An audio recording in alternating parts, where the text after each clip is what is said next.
Oke, perkenalkan nama saya Obed Nyenggo Sumanggi, NIM 62 2019 015.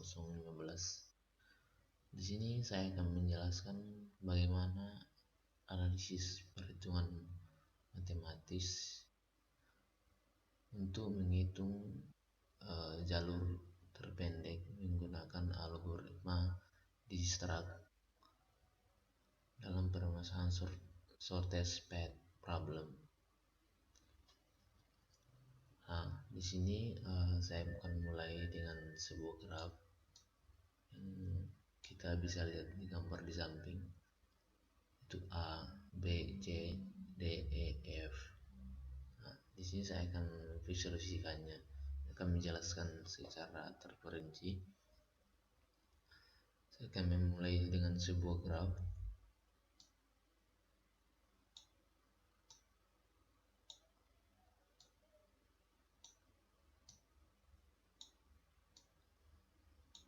Ada 6 simpul yang dimana terhubung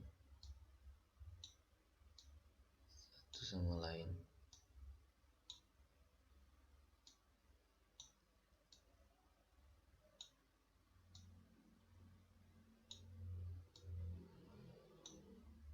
Nah, bisa kita lihat sudah seperti yang terdapat pada gambar di samping. Kemudian setiap simpul saya akan memberikan nama. Itu sini A,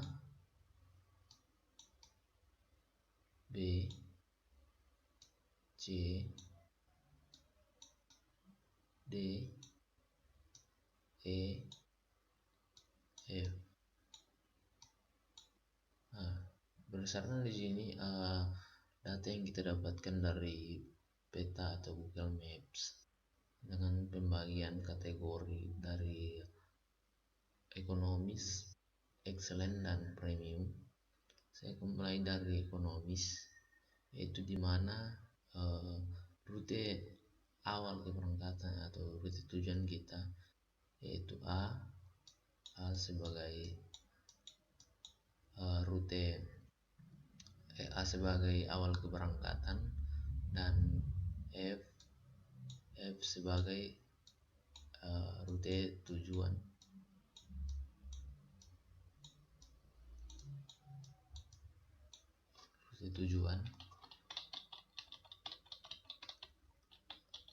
Kemudian di sini kita sudah memberikan masing-masing nama di masing node, yaitu A, B, C, D, E, F.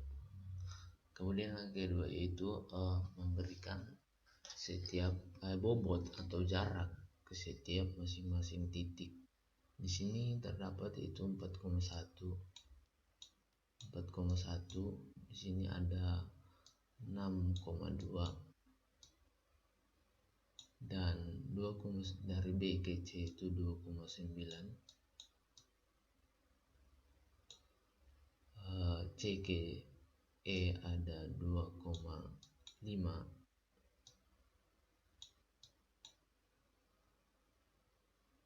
D ke E ada 0,65,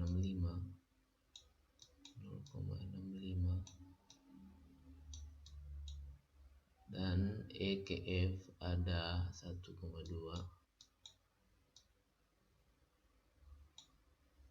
D ke F ada 0,65,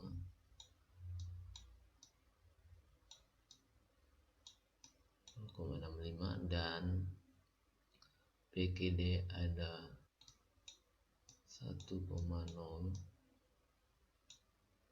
Yang terakhir adalah B ke E ada 0,35.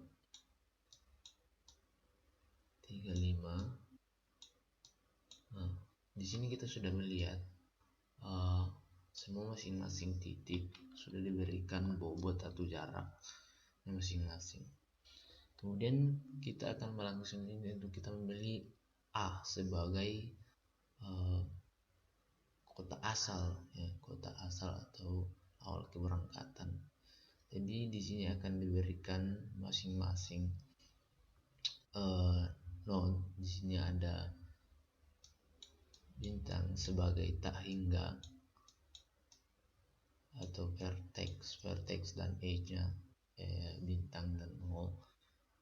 Nah, kita akan berikan semua di masing-masing titik. Ada C,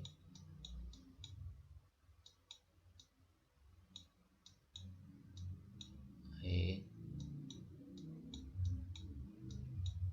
karena belum diketahui,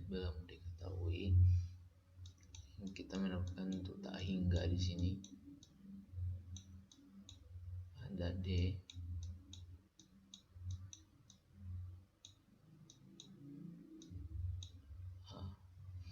di sini semua not sudah diberikan tak hingga, berarti belum ada awal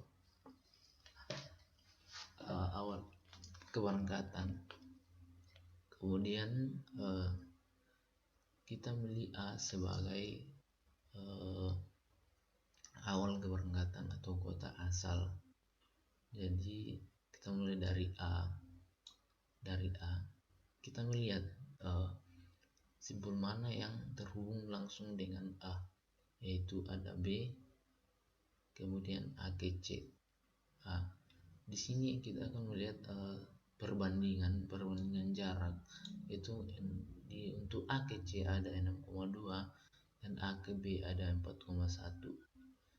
Kita melihat jarak yang paling terkecil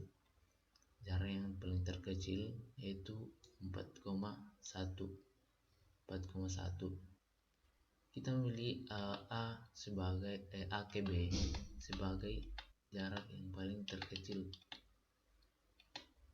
yaitu 4,1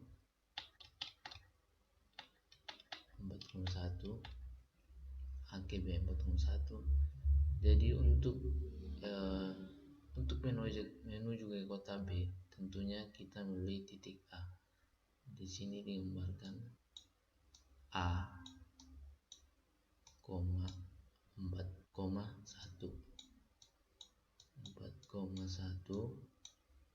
Kemudian untuk menuju C ada melalui titik A dengan jarak 6,2.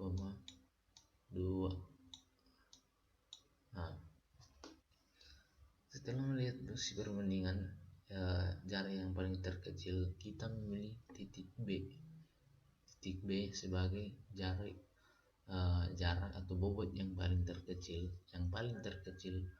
antara 4,1 dan 6,2. Jadi kita memilih B sebagai rute kedua atau perjalanan kedua, tempat wisata kedua. Kita menandai B sebagai awal tujuan atau rute kedua.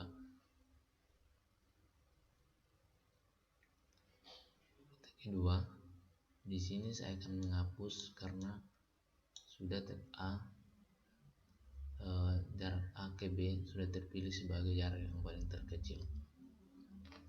Kemudian dari B kita akan melihat B terhubung langsung dengan simpul atau wisata apa.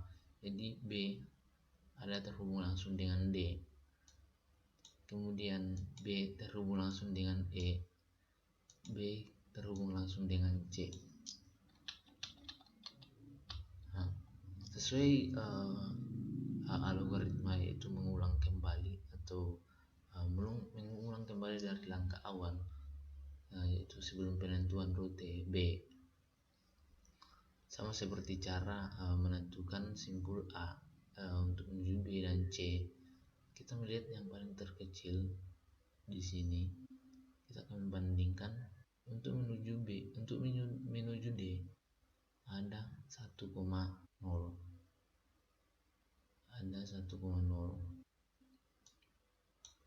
Dan untuk menuju E ada 0,35, dan untuk menuju C ada 2,9. Di sini untuk menuju D ada 1,0. Jadi 1,0 ditambah dengan 4,1 sama dengan 5,1. Jadi kita tulis di sini B sama dengan B, 5,1 5,1. Kemudian B ke E ada 0,35 ditambah dengan 4,1 sama dengan 4,45. Jadi kita akan menulis di sini untuk menuju titik E, tentunya kita harus menuju titik B. Kita harus ini B 4,45.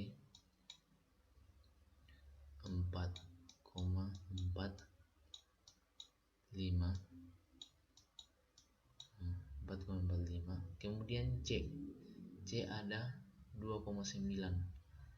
Nah, 2,9 ditambah dengan 4,1 sama dengan 7. Jadi untuk menuju C kita harus menuju titik B. Itu B, 7.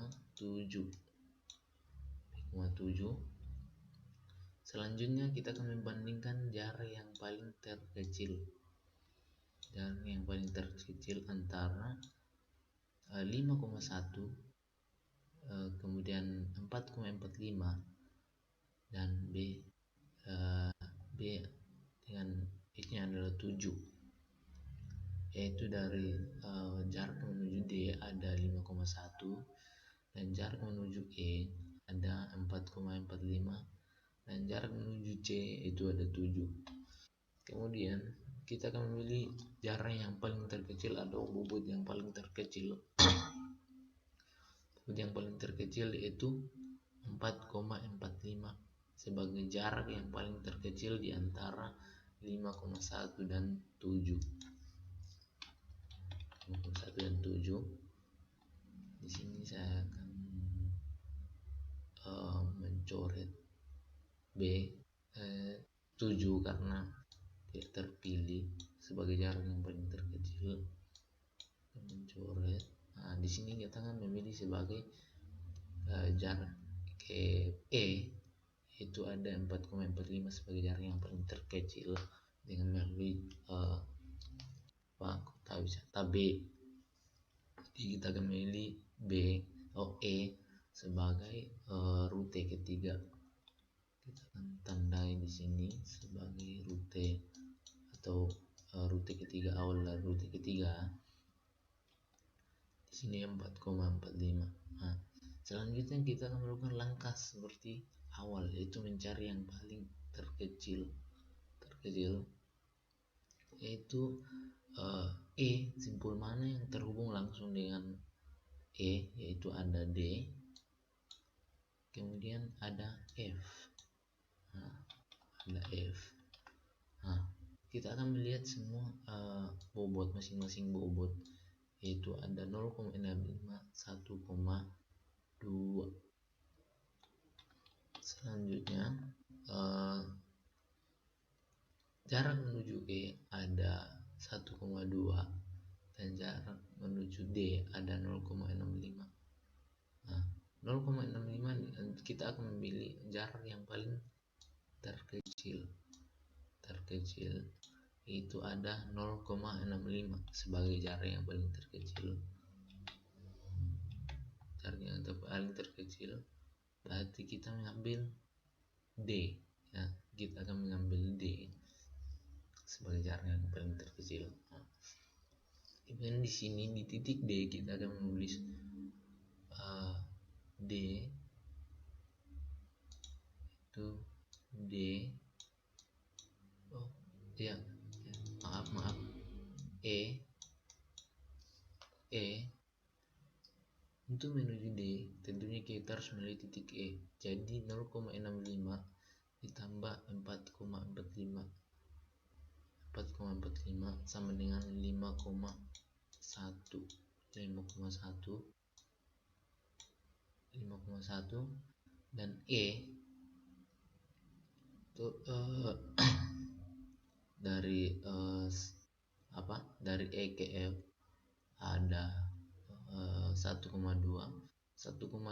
ditambah 4,45 sama dengan 5,65.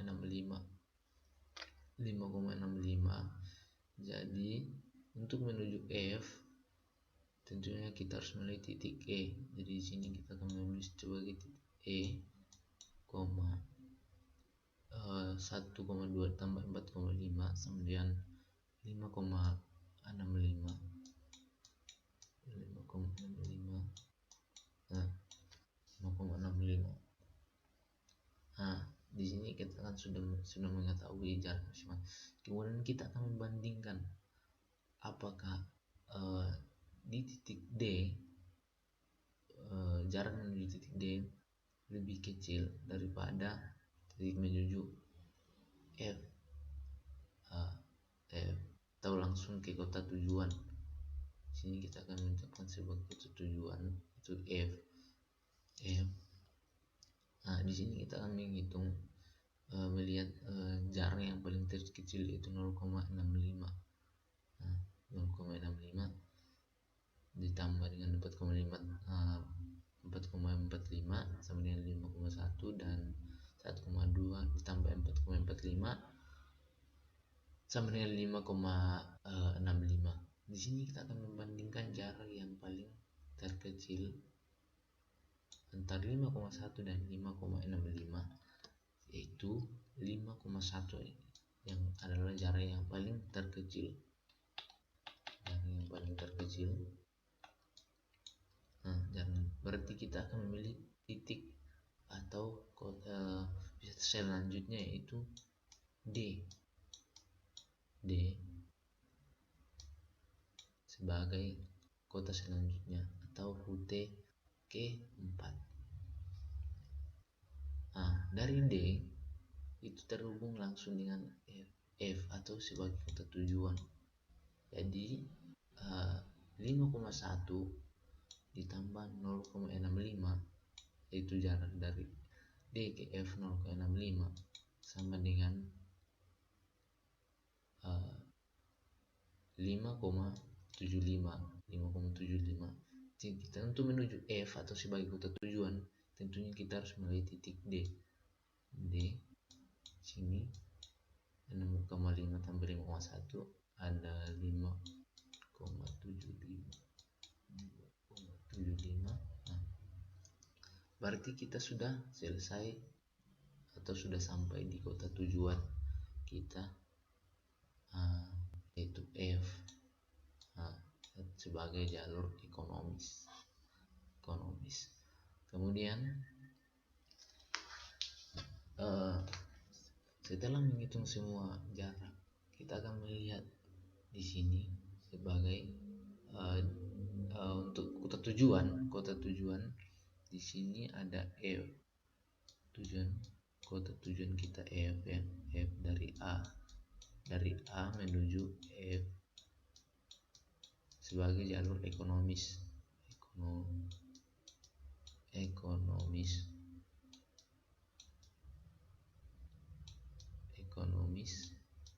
Jalur ekonomis. Nah, jalur ekonomis. Kemudian pertanyaan, apakah jalur apa saja yang memungkinkan untuk menghemat waktu atau menghemat biaya untuk para traveler atau para wisatawan menuju ke tempat wisata yang mungkin dengan kategori ekonomis. Di sini kita sudah menghitung semua dengan analisis algoritma Dijkstra's dengan shortest path problem untuk menghitung jalan terbaik atau tercepat atau rute terpendek. Nah, setelah menghitung kita akan melihat F sebagai kota tujuan. Berarti kita mulai dari F. Kemudian F kita melihat dari titiknya itu D ya, D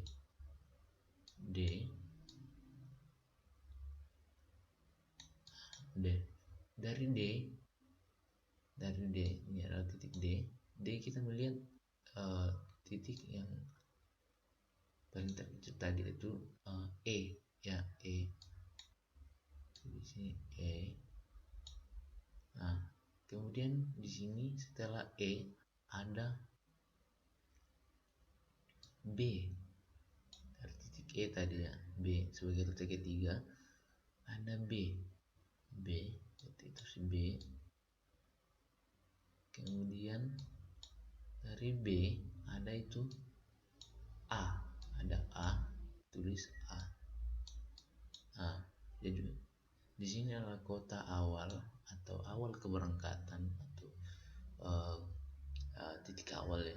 Kemudian di sini adalah objek wisata ekonomi bersifat ekonomis atau masuk dalam kategori ekonomis. Nah, tentunya dari A untuk menuju A, titik keberangkatan menuju wisata yang paling ekonomis, kita melalui jalur B, E, D. Nah, dari A menuju B, kemudian A menuju B, kemudian B menuju E, kemudian E menuju D, dan D menuju F sesuai perhitungan algoritma Dijkstraat. Oke, selanjutnya dengan kategori kategori excellent. Jadi kita akan melihat excellent di sini. Excellent. Kategori excellent yaitu kategori yang lebih di atas daripada ekonomis, maksudnya ratingnya lebih tinggi dari ekonomis. Nah, di sini ada saya sudah menentukan dalam proposal berdasarkan data-data dari Google Maps, yaitu jarak yang telah ditentukan. Di sini ada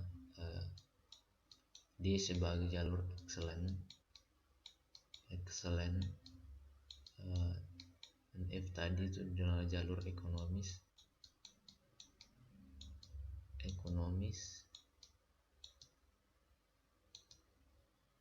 dan E sebagai jalur excellent juga excellent, dan B sebagai premium, dan C sebagai premium, dan A sebagai awal keberangkatan kita.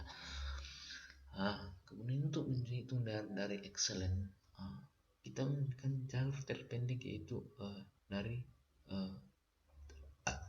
A kemudian menuju ke B menuju ke E, dan E menuju ke D. Itu jarak yang paling terkecil karena sudah sesuai dengan perhitungan algoritma Dijkstraat ya. Dijkstraat. Kita memilih D. D sebagai, berarti kita sudah sampai di kota tujuan dengan menghitung jarak yang paling terkecil, terpendek, dan menghemat waktu dan biaya. Di sini D sebagai terpilih sebagai kota excellent. Berarti kita sudah sampai di kota tempat wisata excellent dengan menuju jalur dari A ke B, kemudian B ke E, dan E ke D. Kemudian untuk kategori premium sama seperti halnya, yaitu cari rute yang paling terkecil tadi. Di sini ada premium.